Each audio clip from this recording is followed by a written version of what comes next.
எந்த social media open பண்ணாலுமே பார்த்தீங்கன்னா, so the Bigg Boss common man show வந்து பார்த்தீங்கன்னா வேற மாதிரி பூம் ஆயிட்டு, ஸோ இன்ஸ்டா ஃபீடாக இருந்தாலும் சரி, யூடியூப் ஃபீடாக இருந்தாலும் சரி, ஸோ அந்த ரீல்ஸ் தான் வந்துட்டு இருக்கு. அந்த ரியாலிட்டி ஷோவில் ஒரு லேடி வராங்க, சாதாரணமாக வரலங்க, நைட்டி போட்டு வராங்க. இது காமன் மேன் ஷோ தானே, ஸோ நானும் வந்து காமனாக வந்திருக்கேன்னு சொல்லிட்டு நைட்டி போட்டு வராங்க.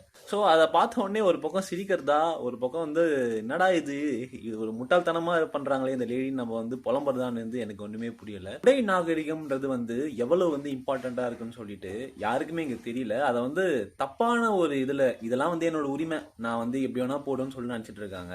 எல்லாருமே ஆர்ட்ஸ் பார்ட் 2 படம் பார்த்துருப்பீங்க.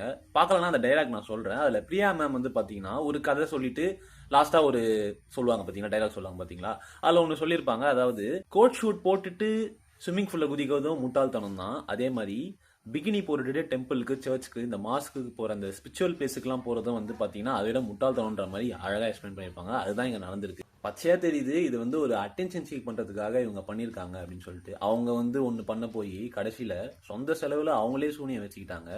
ஸோ இதுலேருந்து என்ன தெரியுது, ஸோ நம்ம வந்து அட்டென்ஷன் சீக் பண்ணணும், நம்ம எல்லாரையும் பார்க்கணும், நம்ம வந்து எல்லாரையும் நோட் பண்ணணும் நம்ம நினச்சோன்னா கண்டிப்பாக அது வந்து சக்ஸஸ்ஃபுல்லாக வந்து முடியும்னு நீங்கள் நினைக்காதீங்க.